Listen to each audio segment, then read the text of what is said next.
একবার ইমেজিন করুন, আপনি ঘুম থেকে উঠে দেখছেন আপনার বাড়ি, আপনার গ্রাম, আপনার শহর সবকিছু সমুদ্রে তলিয়ে যাচ্ছে, আর আপনি শুধু নিরুপায় হয়ে দেখছেন। এটা কোনো মুভির সিন না, এটাই এখন বাস্তব বাংলাদেশের সমুদ্র উপকূলীয় মানুষগুলোর। আজকের ভিডিওতে আমরা জানার চেষ্টা করব কিভাবে প্রতি বছর বাংলাদেশের 34 বর্গ কিলোমিটার জায়গা সমুদ্রের পেটে চলে যাচ্ছে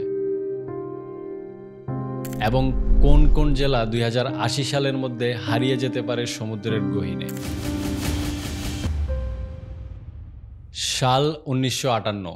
প্রবল জলোচ্ছ্বাসে সন্দ্বীপের বাটার জোড়ার এক অংশ তলিয়ে যাচ্ছে সমুদ্রের পানিতে। 300 পরিবারকে নিজের বাড়িঘর, জায়গা জমি এবং কষ্টের ফসল ছেড়ে চলে যেতে হবে অন্য কোনো জায়গায়, যেখানে অ্যাটলিস্ট মাথা গোঁজার ঠাঁই হবে। এই 300 পরিবারের মধ্যে রফিকুল ইসলামের পরিবারও ছিল, যাদের 80 একর ফসলি জমি ছেড়ে চলে যেতে হচ্ছে।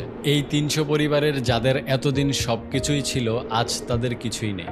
যাদেরকে রিফিউজি হিসাবে অবস্থান নিতে হয়েছে তাদের বাড়িঘর থেকে 8 কিলোমিটার দূরে বাটার জোড়া বাজারের কাছেই। তখন রফিকুল ইসলামের বয়স মাত্র 8 বছর, দ্বিতীয় শ্রেণীর ছাত্র। নতুন করে আবার শুরু হয় তাদের জীবন। রফিকুল ইসলামের বাবা মানুষের জমি বর্গা নিয়ে আবারও চাষাবাদ শুরু করে, কিন্তু ফসল ভালো হলেও বেশিরভাগ সময় ফসল দিয়ে দিতে হয় জমির মালিককে। তাতেও খুশি ছিল রফিকুলের বাবা, কারণ অন্যের জমি চাষ করে অ্যাটলিস্ট পরিবারের মুখে 2 বেলা খাবার তুলে দিতে পারতেছিল। রফিকুল স্কুলের পাশাপাশি জমিতে তার বাবাকে সাহায্য করে। আস্তে আস্তে তাদের ভাগ্যের পরিবর্তন হইতে শুরু করে। সবকিছু সামাল দিয়ে অল্প অল্প করে টাকা জমিয়ে আবারও 2 একর জমি কিনতে সক্ষম হয় রফিকুলের বাবা। তারপর আবারও নিজেদের জমিতে চাষাবাদ করতে শুরু করে। বোনের বিয়ে দেয়। ততদিনে রফিকুল উচ্চ মাধ্যমিক শেষ করে কলেজে ভর্তি হয়। তাদের জীবনে আবারও সুখ ফিরে আসতে শুরু করে। এই জায়গাকে নিজের ঠিকানা ভাবতে শুরু করে। ঠিক তখনই আবারও হানা দেয় সেই দানব। তিলে তিলে তৈরি করা বাড়িঘর, জমি, ফসল সবকিছু আবারও তলিয়ে নিয়ে যায়। দ্বিতীয়বারের মতো তাদেরকে বাস্তুহারা হইতে হয় 1970 সালে দ্য গ্রেট বোলাস্টর্মের সময়। বোলাস্টর্ম নিয়ে আমার অলরেডি ডিটেলস ভিডিও করা আছে, যারা দেখেননি দেখে নিতে পারেন। এই ভিডিওতে ব্যবহৃত সব ইনফরমেশনের চেকলিস্ট আমি কমেন্ট বক্সে পিন করে দিব, যাতে আপনারা ফ্যাক্ট চেক করতে পারেন। এরপর 1958 থেকে 70, 12 বছরের মাথায় 2 বার রফিকুল ইসলামের পরিবারকে নিজের বাড়িঘর ছাড়তে হয় সমুদ্রের পানি বেড়ে যাওয়ার কারণে। শুধু রফিকুলের পরিবার না, বাটার জোড়ার আরও 3750টি পরিবারকে সেদিন তাদের বাড়িঘর ছাড়তে হয়েছিল। পুরো বাটার জোড়া ইউনিয়ন চলে গেছে সমুদ্রের পানির নিচে। এখন এইসব পরিবারের নতুন ঠিকানা পরবর্তী ইউনিয়ন হারিসপুর। হারিসপুরে এসে আবারও নতুন করে শুরু করে রফিকুল এবং তার পরিবার।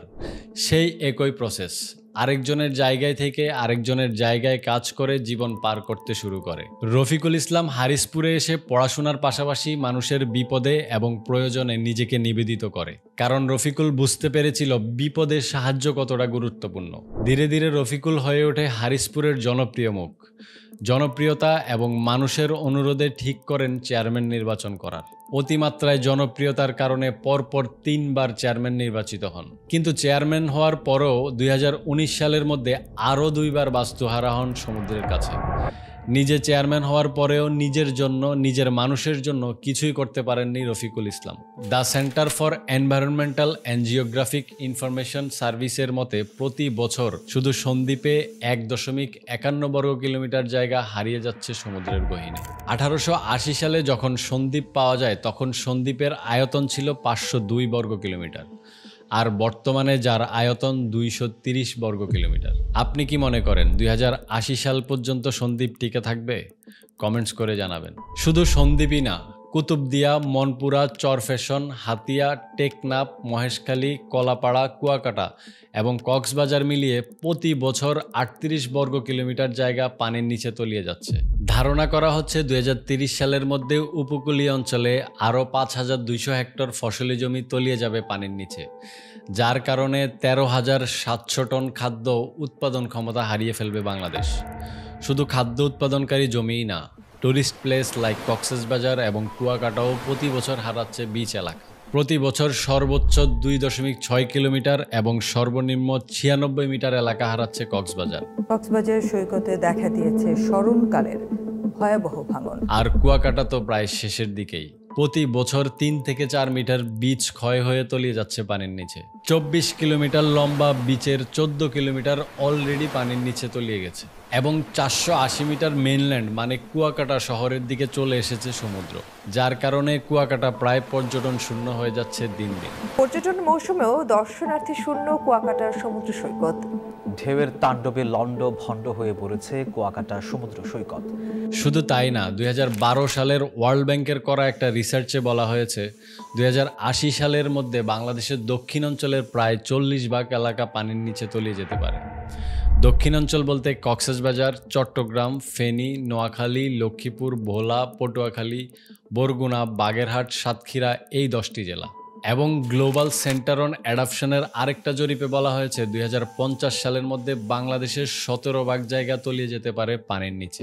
এই ছাড়াও গত ৩ দশকে সুন্দরবন হারিয়েছে ১৭০ বর্গ কিলোমিটার, যেটা সুন্দরবনের মোট আয়তনের ২৫%। কিন্তু এইভাবে সমুদ্রের পানি বেড়ে যাওয়ার কারণ কি, আর এই দুর্যোগের কতটা মানবসৃষ্ট, চলুন দেখে নেওয়া যাক।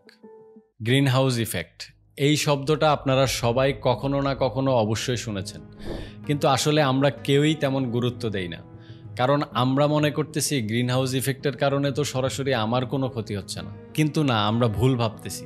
এই গ্রিন হাউস ইফেক্টের কারণে পৃথিবী দিন দিন উত্তপ্ত হচ্ছে, যার ফলে হিমালয়ের বরফ এবং সমুদ্রের বরফ দ্রুত গলে পানি হয়ে সমুদ্রের সাথে মিশে পানির উচ্চতা বাড়াচ্ছে। এখন আপনি হয়তো ভাবতেছেন, তাহলে এখানে সমুদ্রের পানির বৃদ্ধির সাথে মানুষের সম্পর্ক কোথায়? হ্যাঁ, সম্পর্ক আছে। মূলত সূর্যের যে তাপ পৃথিবীতে আসে, সেই তাপে পৃথিবী গরম হয় এবং কিছু তাপ আকাশে ফেরত চলে যাওয়ার কথা। কিন্তু পৃথিবীতে আমরা মানুষরা যেই হারে গাছ কাটছি, যেই হারে কলকারখানার ধোঁয়ায় বাতাসে ছড়াচ্ছি, তাতে করে কার্বন ডাইঅক্সাইড এবং মিথেন গ্যাস মিলে সূর্যের সেই তাপকে আকাশে ফেরত যেতে দেয় না, বরং আমাদের এনভায়রনমেন্টে ধরে রাখে। এখন আমরা মানুষরা যত বেশি পলিউশন করব, যত বেশি গাছ কাটবো কিন্তু গাছ লাগাবো না, পৃথিবী তত বেশি উত্তপ্ত হবে এবং সমুদ্রের পানির উচ্চতা বাড়তে থাকবে। আর পানির উচ্চতা বাড়লে ঘূর্ণিঝড়, বন্যা এবং পানিতে লবণের পরিমাণ দিন দিন বাড়তে থাকবে। সায়েন্টিফিক রিসার্চের তথ্য অনুযায়ী বাংলাদেশের ২৭টি জেলার ২ কোটিরও বেশি মানুষ পানিবাহিত রোগে অলরেডি আক্রান্ত হয়েছে অথবা আক্রান্ত হওয়ার ঝুঁকিতে রয়েছে। তাহলে আমাদের করণীয় কি? পৃথিবী থেকে কার্বন ডাইঅক্সাইড এবং মিথেন গ্যাস কমানোর জন্য বেশি বেশি গাছ লাগাতে হবে। কয়লা, তেল এবং গ্যাস থেকে বের হয়ে রিনিউয়েবল এনার্জি যেমন সোলার, বাতাস এবং হাইড্রো পাওয়ার ব্যবহার করতে হবে। ব্যক্তিগত পরিবহন বাদ দিয়ে পাবলিক পরিবহন, সাইকেল এবং হাঁটাহাঁটির উপর জোর দিলে ট্রান্সপোর্ট ইমিশন কমে যাবে। সুন্দরবনকে রক্ষা করার জন্য প্রয়োজনীয় পদক্ষেপ নিতে হবে। ওয়ার্ল্ড গ্লোবাল রিস্ক ইন্ডেক্স ২০২৩ সালের র্যাঙ্কিং অনুযায়ী প্রাকৃতিক দুর্যোগের ঝুঁকিতে বাংলাদেশ ৯ম অবস্থানে আছে। কিন্তু তারপরেও মেইনস্ট্রিম মিডিয়া, কন্টেন্ট ক্রিয়েটর কাউকে এইসব নিয়ে মানুষকে সচেতন করতে দেখা যায় না। এখন আপনি হয়তো বলবেন, এটা তো পুরো বিশ্বের সমস্যা, আমরা একা সচেতন হয়ে কি ইম্প্যাক্ট ফেলতে পারবো? এইখানেই সমস্যা। আমি বিশ্বের দিকে তাকিয়ে থাকবো, বিশ্ব আমার দিকে তাকিয়ে থাকবে, আর অন্যদিকে ডুবে যাবে আপনার আমার বাড়িঘর, স্কুল, খেলার মাঠ আর সাথে অনেক অনেক স্মৃতি। আজকে হয়তো সমুদ্র আপনার থেকে অনেক দূরে, কিন্তু সেই দিন আর বেশি দূরে নাই, সমুদ্র আপনার পরবর্তী প্রজন্মের খুব কাছে চলে আসবে। সময় এবং সুযোগ থাকতে সচেতন হন এবং আপনার পক্ষে পরিবেশ রক্ষা করার জন্য যতটুকু করা সম্ভব ততটুকু করার জন্য আপ্রাণ চেষ্টা করুন। সবাইকে ধন্যবাদ ভিডিওটি শেষ পর্যন্ত দেখার জন্য।